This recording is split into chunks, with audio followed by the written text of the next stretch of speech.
Vamos, ¿cómo andás, Diego? Buenas Bueno, tardes, bienvenido. buenas tardes, ¿cómo andan? Bueno, gracias por la invitación, un placer para mí estar acá. Economista, jugador, ¿en qué andás? ¿En qué anda Hace tiempo no pasaba por Diego los Riolfo? micrófonos, hace tiempo. Bueno, estoy un poco relacionado a lo que estudié, estoy trabajando con muchos futbolistas, por suerte, planificando sobre todo la parte difícil de lo que es retirarnos del fútbol, que una vez que lo viví en carne propia me di cuenta de lo complejo que es. Y estoy tratando de canalizarlo por un lado institucional, por otro lado más personal, con proyectos propios, donde bueno, vamos haciendo planificación financiera, un armado de patrimonio, aquellos jugadores que pueden dar un salto y empezar a ahorrar algún dinero para prepararse, sobre todo para los que nos toca cuando nos retiramos. Y bueno, en esos proyectos personales contento. A veces obviamente se extraña un poco el tema de la dinámica del fútbol, de poder competir, de poder el examen ese constante que a veces te estresaba tanto mientras jugabas, pero después que te vas lo extrañas un poco. Y nada, y después disfrutando la familia y otros momentos que el fútbol a veces no te lo permite. Sole, para que no se salga del tema, ¿cómo se planifica o cómo vos le sugerís a un jugador que planifique financieramente para después del retiro? Bueno, es una buena pregunta. A ver, primera cosa, lo que está gastando por mes, lo quiere seguir gastando por mes. O sea, su presupuesto quiere seguir siendo el mismo. Y bueno, generalmente el ser humano se acostumbra a ir gastando cada vez un poquito más y la parte más difícil... Y a bajar nadie quiere bajar. Esa es la parte más difícil. Cuando hay que bajar es lo más difícil. Y segundo tema, hoy tiene un ingreso, porque le ingresa algo y tiene un gasto familiar. Mañana no va a tener ese ingreso y va a querer seguir mantener ese gasto familiar. ¿Cómo se arregla? Bueno, ese es el desafío más grande que tiene el futbolista profesional en el Uruguay y en todo el mundo. Mientras cualquier trabajador de la sociedad, su curva es ascendente a medida que van pasando los años a nivel de ingresos en el trabajo, el futbolista tiene una curva totalmente invertida. Empieza a ganar quizás más dinero cuando es joven, cuando la mayoría están estudiando o empezando a trabajar en una sociedad, y cuando tienen 34 o 35 años su curva de ingresos empieza a bajar. Ahí es donde se da el conflicto más importante. De ingreso no, sigue gastando lo mismo. Exactamente. O quiere seguir gastando lo mismo. Exactamente, que es lo que hablamos. Cuando uno se acostumbra a tener un cierto nivel de vida, lo más difícil es ajustar y poder bajar. Esa curva invertida que tiene el futbolista es lo que genera después un montón de casos de depresión, de alcoholismo, que no solo pasa en Uruguay, sino que pasa a nivel mundial. En Inglaterra hay un estudio que muestra que 3 de cada 5 jugadores entran en bancarrota después de los 5 años porque no logra mantener la estructura que hizo mientras jugaba al fútbol y ya no tiene los mismos ingresos y ya no la puede mantener. Otros empiezan a tomar alcohol, la mayoría se separa de sus familias o de sus mujeres. Entonces entran un montón de aspectos que van más allá de lo económico, que también hacen a lo que nunca hicimos otra cosa de jugar al fútbol. Muchas veces no estábamos en casa y de repente estamos todas las horas adentro de casa y no sabemos qué hacer, qué nos gusta. ¿Y qué le sugerís al jugador? ¿Qué tiene que hacer el jugador?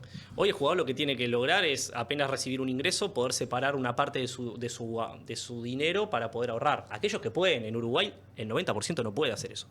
La mayoría de los jugadores, nosotros porque en la tele estamos constantemente viendo los jugadores que juegan en los equipos grandes, pero la mayoría de los jugadores en el fútbol uruguayo vive el día a día con el salario mínimo y no les da ni siquiera para ahorrar algo.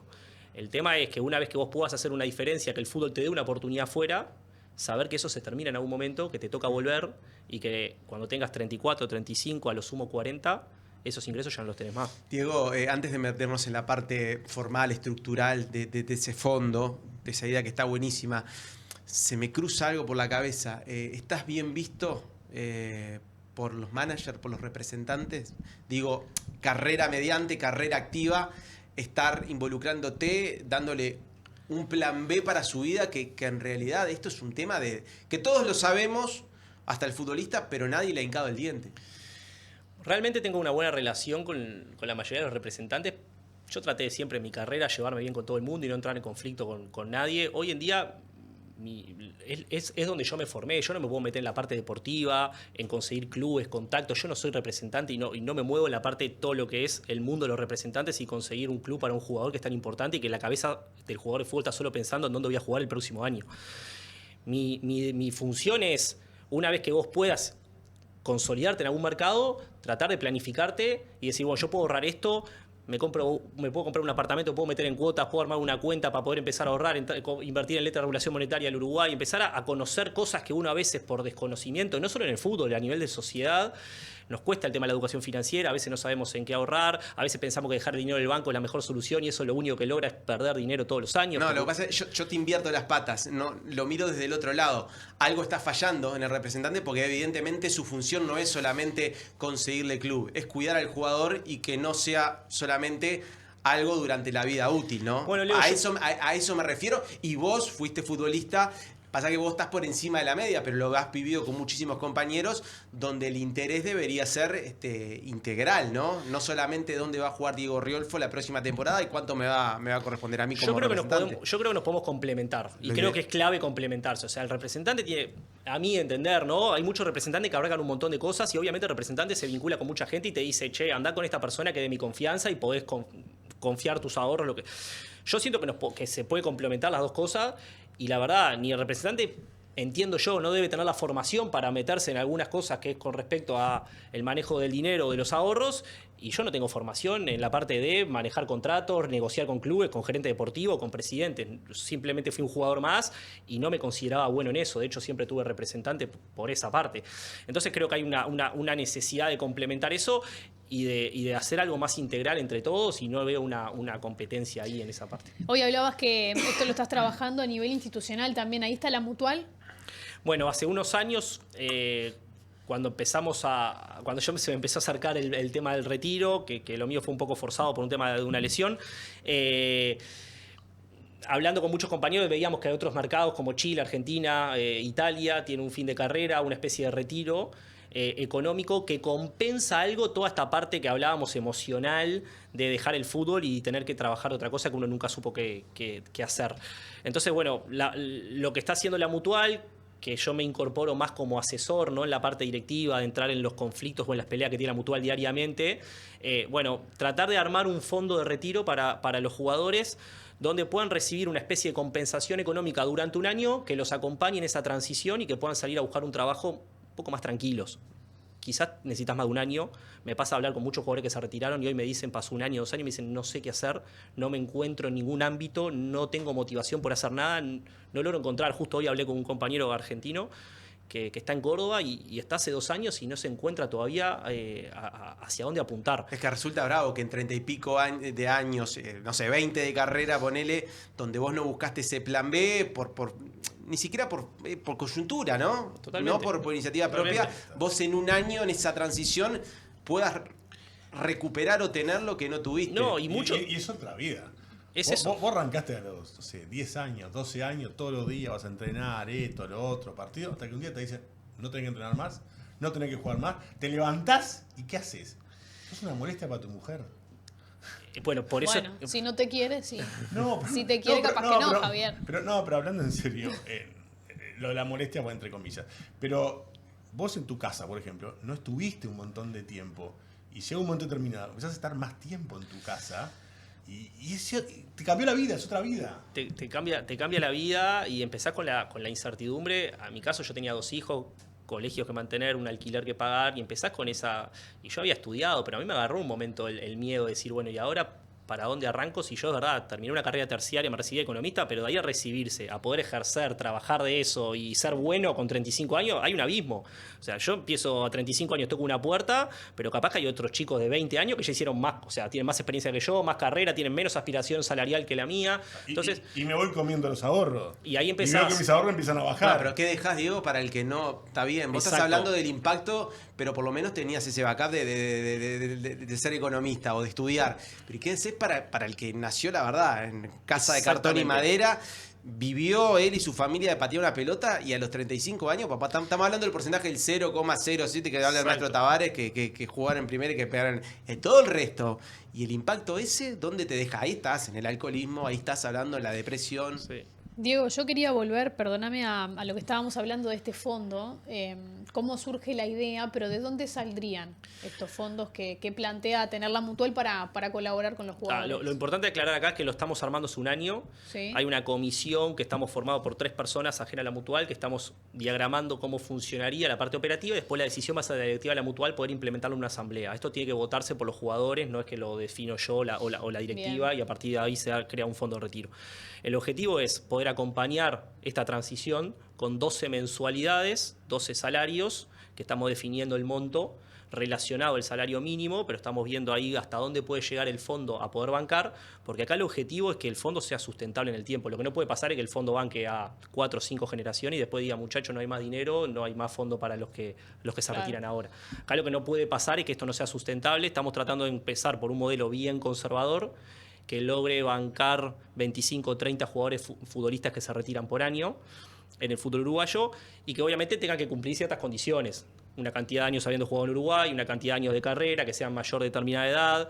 ¿Y ya establecieron esos parámetros para 25, 30? Esos parámetros están establecidos para 25 o 30 jugadores que se retiran por año, de poder ayudarlos en ese año para que la transición hacia buscar un trabajo sea un poco más llevadera. ¿Y con qué se alimenta ese fondo? Bueno, desde la comisión planteamos 2 ideas. Una, que se empiece a sustentar con aportes propios de los jugadores, que cada jugador diga, bueno, yo aporto un determinado monto fijo todos los meses de mi carrera para que una vez que yo me retiro me encuentro con ese dinero habiendo sido invertido en títulos públicos locales uruguayos, que son los que tienen menos riesgo a nivel local. Algo así como hacen algunos fondos de retiro que ya existen en distintos sindicatos. El objetivo nuestro es poder recaudar eso, generar intereses para que el jugador cuando se retire pueda tener una mensualidad durante 12 meses. Esa fue la primera idea original. ¿Todos aportarían lo mismo? Aportarían una cosa a los jugadores que están en la B y otra cosa a los jugadores que están en la A. Bien, pero un monto fijo. El sueldo máximo de Peñarol claro, el sueldo máximo de Peñarol Nacional paga lo mismo que Exacto. el de Juventud de las Piedras. Esa fue una idea original, que tenía un concepto educativo. O sea, yo ahorro y destino parte de mi salario, sea 1 peso, sea 10, sea 100, para mi jubilación, para mi dejada del fútbol, para mi retiro. Ese concepto educativo y de conducta tenía un valor muy importante para nosotros. Generar esa conducta es decir, yo separo esto para cuando me retire. Separo para poder pasarla mejor. Sacrifico consumo de hoy para consumo futuro. No me la gasto toda hoy y guardo para después. Y guardo para después. Esa fue una idea original. Obviamente, acá te enfrentás a un montón de realidad de gente, claro. La mayoría de los jugadores que vienen con el mínimo, que de repente ese fijo les complica la gestión y empezamos a ver, bueno, busquemos otra alternativa que no sea sacando del dinero a los propios jugadores que aporten más allá del concepto educativo. Hoy en día la Mutual está peleando por unos derechos de imagen que corresponden por la explotación de las imágenes de los jugadores, que se está negociando hoy a partir de los derechos de televisión. Hoy no sabemos con qué fondo de dinero va a poder contar la Mutual, pero la idea más fuerte que tenemos es poder, desde el dinero que reciba la Mutual por el concepto de imagen, poder bancar ese fondo de retiro. O sea que lo otro está descartado. No está descartado. Eso va a pasar por asamblea y los jugadores van a votar cuál de las 2 opciones prefieren. ¿Qué masa de dinero precisás por año? Todavía no tenemos definido la mensualidad que va a recibir. No, yo digo la masa total de dinero que precisás por año. Y bueno, no hablo por jugador, digo la masa total. No, ¿Cuánto tiene que entrar al sistema ese de fondo de retiro por año? Lo tengo el número. No sé si decirlo porque después capaz que hay cosas que cambian. Y como te digo, Javier, esto no lo defino yo, lo define la asamblea, que digan, che, esto no me parece bien. Decime entre un piso y un techo. Y bueno, va a estar entre los 300 y los 500 mil dólares por año. Y Diego, ¿no se pensó en hacer un porcentaje, como sucede con las jubilaciones, o sea, acorde a lo que vos ganás por mes? Porque también pienso, vos lo mirás desde el lado de los mínimos, de gente que en realidad le complicaría poner ese dinero. También lo miro del otro lado, ¿no? Los que ganan 40, 50 mil dólares no tienen la preocupación el día de mañana de retirarse de tener un ingreso. O sea, se da a 2 patas. Por eso te pregunto... O sí, no sabés, porque viste que hay muchas carreras... Capaz puede que no, que sí, pero es complejo porque el jugador muchas veces tiene contextos que también me imagino son complicados de uno pero va a ser de abordar mucho más complejo solo el sí. contexto del que gana no, 40 mil pesos y no con 35 duda. No tiene nada y no tiene ahorro, que el que gana 60 mil dólares por mes, 50, 30 o 25 o 20, ¿no? En un equipo grande. Por eso preguntaba si nunca se manejó la posibilidad de un prorrateo, un porcentaje. En realidad eso sería progresivo, como sucede con el IRPF, y claro. es el concepto que debería funcionar así. Nosotros tratamos de hacer algo fijo para poder, sobre todo, estimar el modelo. Si yo tengo un variable, dependo de cuánto van a ganar los jugadores y no me permite estimar cuánto voy a recibir para repartir. Si yo establezco un monto fijo, a nivel técnico me permite saber con cuánto voy a contar a fin de año, con cuánto voy a contar dentro de 15 años. La idea surgió así. Era una idea original, ahora tenemos un plan B si esto de los derechos de televisión funciona bien y la Mutual recibe un dinero que pueda bancar este fondo, seguramente vayamos a plantear este plan B, porque nos evitamos todas las realidades que viven los jugadores que tienen el salario mínimo. Ya que hablas del tema, ya que hablas de esa lucha de los jugadores, ¿vos en qué año te retiraste, Diego? Yo me retiré en el 2023. O sea, vos fuiste parte de un movimiento muy importante, histórico en nuestro país por parte de los futbolistas, que es una de las patas que hace que hoy esté la lucha como está planteada. ¿Qué opinás acerca de esta situación por más que seas economista, no quiero hablar de números, pero ¿cómo ves desde afuera, ya jugador retirado, todo lo que está pasando con los derechos del fútbol? El mercado del fútbol se mueve tanto dinero que no hay cosas que me dejen de sorprender a nivel institucional de clubes, a nivel de representantes y a nivel de los derechos de televisión que se está viendo ahora.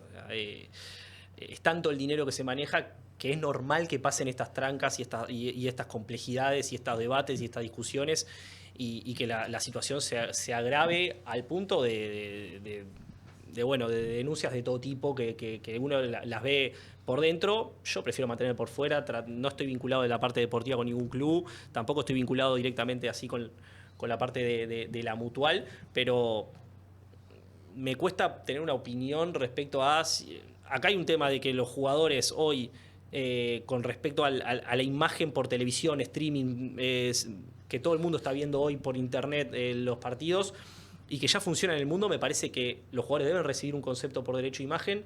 Eso es algo que surgió una lucha y que ya después de la pandemia se televisan todos los partidos, ya podemos ver los partidos por celular. Me parece que ya eso ha cambiado, no podemos seguir con las formas que teníamos antes.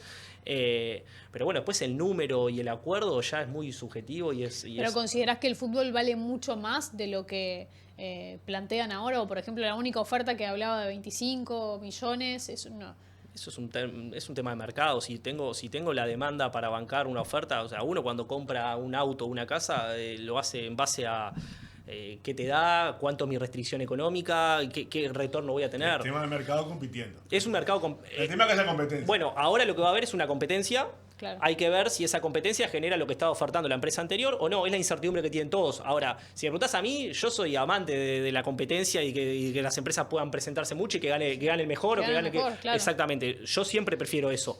Después de decir cuánto vale el fútbol hoy, para mí es un tema matemático de cuánto el retorno le da a la empresa y cuánto quiere ganar el que va a poner el dinero, que tiene que ganar porque está tomando un riesgo. Un negocio, claro. Exactamente. Sí. Pero en competencia... Si son muchos, vos tenés un producto y son muchos los oferentes, tenés chance de venderlo mejor. Seguramente. Y si después el monto es menor al que la empresa anterior estaba ofreciendo, quiere decir que el fútbol no valía tanto como se estimaba. Pero por lo menos vamos a tener una realidad un poco más clara en competencia. Pero en verdadera competencia. Y vos tenés una percepción de lo que puede pasar, porque vos hablaste de incertidumbre, sí, es lo que todos tienen, ¿no? Pero es un momento histórico, sí, donde vos, cuando te criaste, te formaste, te desarrollaste como jugador y como terminaste tu carrera, no se había vivido, ¿no? Totalmente, y se juega mucho ahora. Se juega mucho para los cambios institucionales, para los complejos deportivos, para que los chicos puedan entrenar en mejores condiciones, para que el jugador pueda capaz aumentar su salario mínimo, mejorar los sueldos, hay mucha cosa en juego. Y hoy en día quizás el fondo de retiro está dependiendo de esto. O sea, que los jugadores puedan tener un retiro cuando dejen de jugar, depende de esto. Entonces hay demasiados intereses y demasiadas cosas en juego y es un punto crítico, clave en lo que es la historia del fútbol. Entonces, Diego, pasando en limpio, vos dijiste, incluso fuera de aire, como en tu infidencia, dijiste que querías sacar este proyecto este año, pero la realidad es que está supeditado a que se defina lo de los derechos, a que se defina lo de los derechos de imagen de jugadores para tratar de sacar esa plata para el fondo, ¿no? La opinión personal de Diego Riolfo es que este proyecto lo vamos a sacar este año. Yo voy convencido con eso. Después puede ser un poco más lo que reciba la Mutual por los derechos de imagen, un poco menos. Eso es una negociación que hay que dar.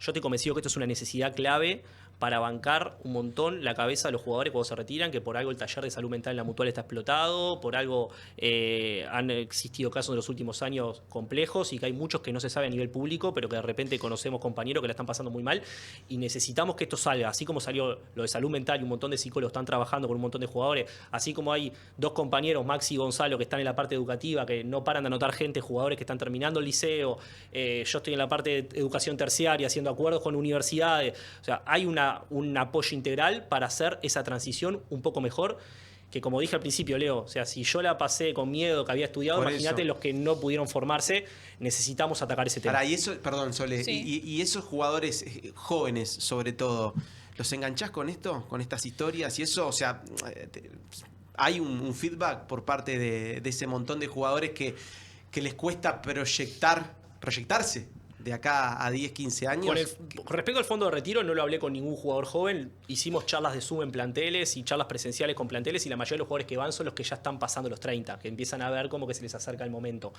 Los jugadores jóvenes no hablé de ese tema con la mayoría, pero sí cada vez que puedo viajar por trabajo o me vinculo con jugadores, compañeros, hablamos de esto y lo importante que es el tener la conducta de empezar a ahorrar lo que puedas. Un cambio Inclusive en cultural. Uruguay. Es un cambio de conducta educativo que después lo implementás para toda la vida. O sea, una vez que vos generás esa conducta, ya lo incorporás y lo implementás para toda la vida. Ganes 100, ganes 10 o ganes 2. Ese es el cambio que hay que dar y que a los jóvenes obviamente le cuesta un poco más, pero charlando se puede lograr. Pues fíjate que solo el 1% de los futbolistas pueden vivir de sus ahorros después del retiro. Sí, es una Pero, locura. Es un porcentaje muy Pero, chico. y una más que me quedé pensando. ¿Entienden los jugadores el tema de la relación entre el riesgo y el retorno? A esto voy. Dice, allá me dan un 15% en dólares.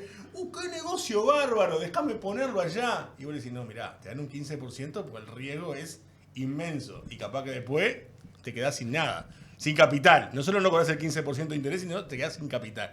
¿Entienden esa relación entre riesgo Bueno, y retorno? esa es mi función. Si no lo entiende, podría ir haciendo las cosas mal. Pero en eso hay que insistir permanentemente. Es la clave. Claro. Cuando uno va a ganar mucho es porque asume Mucho riesgo. más riesgo. ¿Ah? Eso es Y capaz que se queda sin capital. Exactamente. Pero eso es parte de las charlas que uno No, tiene está que bien. tener. Pero es una de las cosas básicas a hacerles entender, Sí, ¿no? obviamente. Y Claro. ahora estoy haciendo, hoy mi pata principal es hacer desarrollos de edificios inmobiliarios con una empresa que me incorporé cuando me retiré, que ya está consolidada en el mercado, y uno siempre me dice, che, pero ¿qué riesgo tengo con meterme en un apartamento en un pozo? Y bueno, sí, un apartamento en un pozo tiene su riesgo de obra, vas a entrar más barato porque tenés más riesgo. Cuando entras con el apartamento terminado, lo tocas y lo ves, es otro nivel de riesgo, y ahí eso es importante que lo vayas aclarando, pero bueno, también uno se va haciendo experiencias y nadie tiene todas ganadas, siempre alguno pierde en alguna. 1% decía. ¿A usted te llama la atención este número o no? Porque bueno, es la realidad del fútbol con la que viviste toda tu carrera. Y ese 1% son los jugadores que llegan a la selección o alguno más que ha tenido una buena carrera en el exterior. Después la mayoría vive el día a día y es lo que no sale en la tele. Esa es la parte que una vez cuando vos te metés en la mutual, pedí la lista a la gente de administración, cuánto gana cada jugador, te das cuenta que la realidad era diferente a la que pensabas. Claro. Después solamente entre un 5 y un 10% hacen diferencias para hacer inversiones. Que uno con las inversiones que hace puede capaz vivir mejor, pero de ahí a dejar de trabajar para toda la vida con lo que hizo en el fútbol son muy poquitos, muy poquitos. Entonces, bueno, ese 5 o 10% que hace ahorros tiene que tomar buenas decisiones porque hay un montón de casos que ya hemos visto de gente que ganó mucho dinero con el fútbol y que hoy no tiene nada, y eso es por producto de las decisiones que uno va tomando. Recién hablabas también de que estabas trabajando para hacer algún acuerdo con alguna universidad. ¿Vos tenés el número de jugadores de primera y segunda división que están haciendo una carrera terciaria? Hoy, este año, que fue además del fondo de retiro, me dijeron, che, ¿por qué no te incorporás a la parte de educación terciaria? Que es algo que yo pude cumplir y hasta ahora en el futbolista no estaba muy implementado eso de seguir estudiando una facultad o hacer algo de educación terciaria. Y la verdad, hay un montón que están terminando el liceo y como que ya agarraron ritmo y quieren seguir estudiando, y es impresionante la cantidad de preguntas que tengo Mirá. semanalmente para anotarse en algún curso. A principio de año hicimos un acuerdo con una universidad privada que nos está dando un montón de apoyo, que ya están estudiando 18 jugadores, Mirá. haciendo educación ¿Y qué, terciaria. ¿Y qué tipos de carrera? Educación física la mayoría, educación algunos psicología y nutrición, que esa es la pata que uno puede contemplar con el fútbol, ¿no? Porque si uno Claro. se recibe psicólogo, tiene un montón de ventaja haber sido futbolista. Lo mismo con nutrición. Si fuiste futbolista, podés saber entender un poco más la realidad del fútbol. Ahora, Diego, ya te preguntaba, Sole, sobre terciario y bachillerato terminado. Bachillerato, hoy tenemos 2 cursos aprobados para poder terminar el bachillerato. Con estas pruebas acredita, y después tenemos otro grupo de 50 jugadores esperando. Esto tiene un costo alrededor de $200.000 por año, el bachillerato de estas pruebas, y obviamente estamos buscando fondos para poder incorporar otro grupo más de jugadores a terminar el bachillerato. Porque hay otro tema y vos jugaste en el exterior, vamos a poner Europa como el principal. Casi todos tienen el bachillerato terminado. Y eso aparte incide en el juego, ¿no? O sea, no solamente te ayuda para el post carrera, para el plan B de tu vida, sino para el juego mismo. Para o sea, la para toma- que te para- desarrolles y en para la toma de definitiva decisión en el y juego. en definitiva para que ganes más plata, ¿no? A mí me pasó con llegar con 22 años a un vestuario en España, fui a jugar a la B, Recreativo Huelva, y me estaba cambiando y algunos ya estaban hablando, no, porque de tarde tengo que ir acá, de tarde, y era todo de estudiar. O sea, habían como 7, 8 jugadores, y yo te estoy hablando 2012. 7, 8 jugadores adentro del vestuario jugadores grandes, 26, 27, 30 años que estaban estudiando. Acá en Uruguay eso, charlas de educativas adentro del vestuario no existían. No, y aparte hay otro tema, Diego, perdón que te cortes, que por ejemplo, para ser entrenadores, los estándares han bajado. Hoy te piden, yo supe hacer una tecnicatura donde tenías que terminar el bachillerato. Y en realidad ahora lo que te piden es tercero terminado para bajar los estándares, porque si no, Sí. los exjugadores es muy difícil que Sí, puedan llegar a... Igualmente yo creo que el mercado laboral está cada vez más exigente en todos los rubros y hoy en día si ya no estás formado en análisis de datos o no te rodeas de gente que esté formado eso siendo cuerpo técnico, empezar a tener pocas posibilidades en los clubes, sobre todo los clubes de afuera, ¿no? Cuando un técnico empieza a dirigir Uruguay seguramente tiene ganas de pegar el salto ¿Y cómo haces afuera. para torcer para torcer la tendencia y que muchos jugadores puedan agarrar y terminar el liceo? Bueno, hoy hay una corriente que desde la Mutual que lo están incentivando constantemente, yendo a los vestuarios a mostrar los programas que hay, cómo podés estudiar, en qué lugares. Hay una corriente que cada vez más. Han empezado a entender. En Wanderers, cuando yo me retiré, en el vestuario ya éramos 7, 8 que estábamos estudiando en primera división. No, y eso han antes no empezado a pasaba. entenderlo, ¿Pero digo. estudiando a nivel terciario? Sí, a nivel. Ingresando a nivel terciario. No, pues, vamos a ir a una Sole, cosa. pero que termine en el liceo es un No, pero, golazo. pero, sí. pero es un número que me Sin sorprende. Sin duda, que haya tercero 8 sí, jugadores que pero estén- lo básico es que puedas terminar el liceo. Y, sin y- el- y hay una cosa que se ha Hoy hay empezado más a entender. facilidades. Sí, hay una cosa que se ha empezado a entender. Que siempre se dice, no, porque tienen que estudiar para ver qué pasa después que se retira. El tema no es qué pasa después que se retiran. Durante la carrera, como decía Leo, el jugador de fútbol toma un montón de decisiones adentro de la cancha. Y si vos estás más formado, tenés mejor posibilidad de tomar decisiones adentro de la cancha, en la carrera. Y además ¿no? dentro de la cancha, afuera de la cancha. Bueno, está bien. Que el trabajo Mientras invisible. la carrera. Exactamente. Hoy en día los equipos grandes del mundo están buscando algo mucho más que saber jugar al fútbol. Estudian en la familia, cómo son los padres, de dónde vienen, o sea, qué antecedentes tienen, hablan con los jugadores de fútbol. O sea, hay 10 scouting, 10 filtros, 10 ojeadores, te pasan filtros. Conozco uno de los filtros del Barcelona, que era el quinto filtro y arriba tenía. Y estaba encargado de estudiar la familia de los jugadores. Mucho más rudimentario que eso lo hacía Bilardo hace 40 años. No, en serio, Bilardo iba a las ciudades y hablaba con el taxista, hablaba con Claro. este, hablaba con el almacenero, hablaba con el otro, e intentaba generar y saber de todo el entorno del futbolista antes de contratar a un jugador en el exterior, por ejemplo. Es que yo creo que el desafío más grande del fútbol de hoy es mantenerse, no es llegar. O sea, lo más difícil hoy es mantenerse. Vos podés llegar a un equipo de Europa, pero ¿cómo haces para mantenerte 10 años como Matías Vecino, por ejemplo? ¿Cómo hace? Bueno, Matías, profesional, entrena, se cuida y capaz que no estudió, no es una persona recibida, pero es una persona hiperinteligente. Si no, no te mantenés. Si vos no tomás buenas decisiones adentro de la cancha, pero sobre todo afuera, en el cuidado personal, no te mantenés en Europa. Y hoy los clubes grandes están buscando un desarrollo mucho más integral. Y mi opinión es que cada vez va a tender más a eso y ese jugador sin recursos de barrio le va a costar cada vez más poder mantenerse en primera. Quizás la rompe es un fenómeno, pero en 2, 3 años capaz que no se logra mantener. Es que creo que bueno, estamos más o menos en la misma generación, pero el potrero, y ya. La tiene más difícil. Está más difícil, ya ese diferencial No en alcanza. Europa. Primero No porque alcanza. ahora tenés PlayStation, lo tiene cualquiera, todo eso ya murió lo del potrero, ¿no? Ese diferencial que vos tenías. Entonces vos tenés que entrarle por otro lado y el cambio cultural y la educación es fundamental. Sí, y los clubes que están llegando con apoyo europeo, como por ejemplo City Torque, ya están mucho más arriba de esos detalles y no tanto en... No alcanza con tener técnica y saber hacer un pase. No Exactamente. alcanza. Diego, bueno, hoy decías cuando jugaba al fútbol, pero en realidad seguís jugando. Bueno, juego con mis amigos los domingos un rato ahí que puedo, mientras el cuerpo me ¿Dónde? aguante. No, juego en el City Park, que es el club de Shangri-La, donde yo me crié toda la vida, jugué ahí hasta los 18 años. Después de ahí empecé mi carrera profesional. Tengo amigos ahí que me invitaban a jugar. El primer año no fui, ahora estoy yendo y Mirá. algún gol, hice 2 goles penal nada más porque juego los últimos minutos, que es lo que me aguanta. Vas a saludar al hijo, ¿no? Sí, ese es mi hijo, que me acompaña a todos los partidos. Tenés la chance de que tu hijo te vea ahora jugando. Y bueno, Porque la carrera es muy chiquito. sí, mi hijo tiene 6 y no se acuerda de mi ¿Cómo época los en últimos Wanderers. minutos? Claro. Y bueno, estoy jugando siempre ¿A en los cuánto segundos estás? tiempos. Tope, máximo. No, 25, 30, no aguanto Ah, más. bueno, no aguanto más de eso.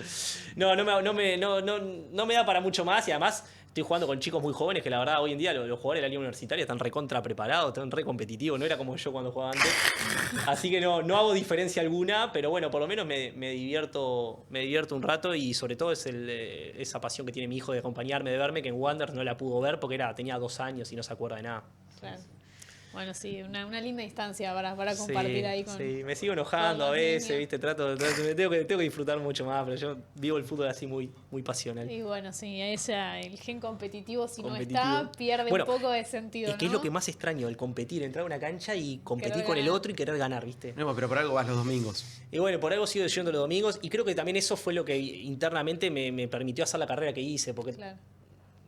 no quiero pasarme así como de vendehumo humilde, pero yo no sentía que tenía. En inferiores siempre fui suplente, o sea, no me daba para ser titular y decir este jugador va a llegar seguro a primera. Yo medio que llegué de rebote y después me pude mantener y estoy seguro que fue en base a la gana de competir y de querer ganar y no tanto a la formación técnica, que yo, como te digo, nunca fui una persona que haga diferencia en inferiores, ni mucho menos.